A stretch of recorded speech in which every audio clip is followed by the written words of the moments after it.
Lesson number 11 is called Advanced Calculations in a Pivot Table, and whenever I think of the advanced calculations, I think rather about using Power Pivot add-in, where you can define your own measures and do miracles inside a pivot table. But within this lesson, we will try to solve a few scenarios without this add-in, without also using the combination of Power Query, Power Pivot and a pivot table that I discuss in other video courses at my Excel BI Academy.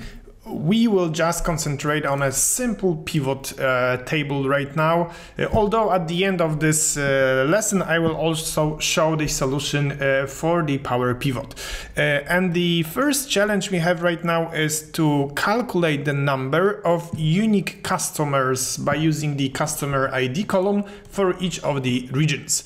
Let me just start by inserting a table and then by inserting also a pivot table on top of that, and show you that if I place customer ID on rows, you can quickly calculate with me that we've got 2,703 unique customer IDs.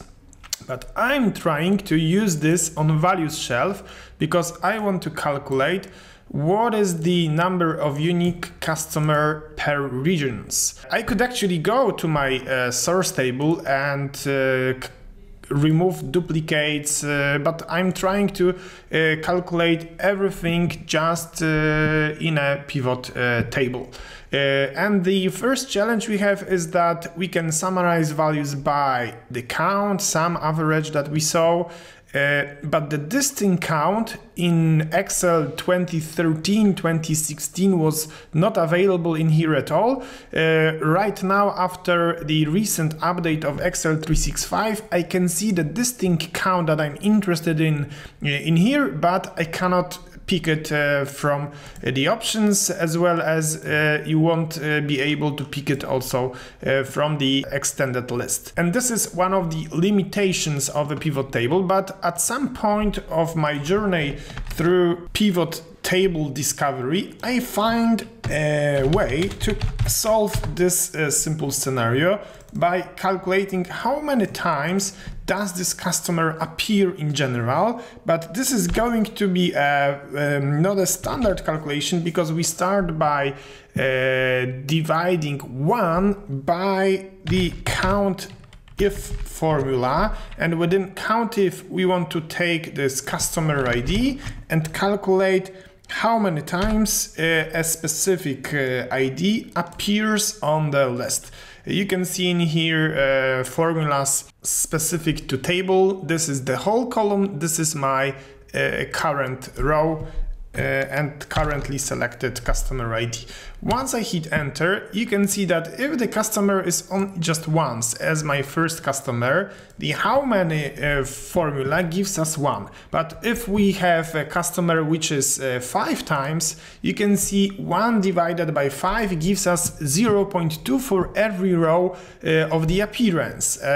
So what is the end result of that? If I come back right now to my pivot table, refresh this to add my new how many column, and I just sum up this column, you can see that I'm getting right now almost this results. I say almost because you can see in the formula bar that this trick might not be 100% accurate. There is always some kind of rounding around.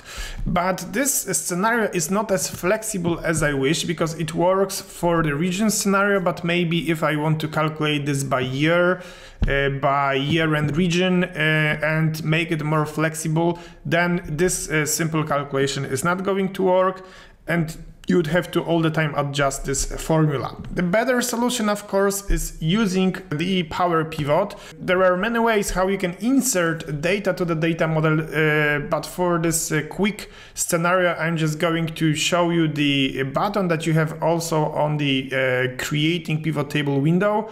Add this to the data model. This is like a quick way to do it, although it is not recommended to build data models like this.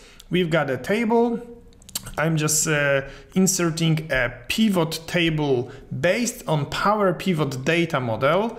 And right now I will get a more flexible solution, because once I place customer ID on the values shelf, I can right now summarize values by distinct count. If you're using the older versions of Excel, starting from Excel 2013, go for more options, and this distinct count should always also be at the bottom of the list.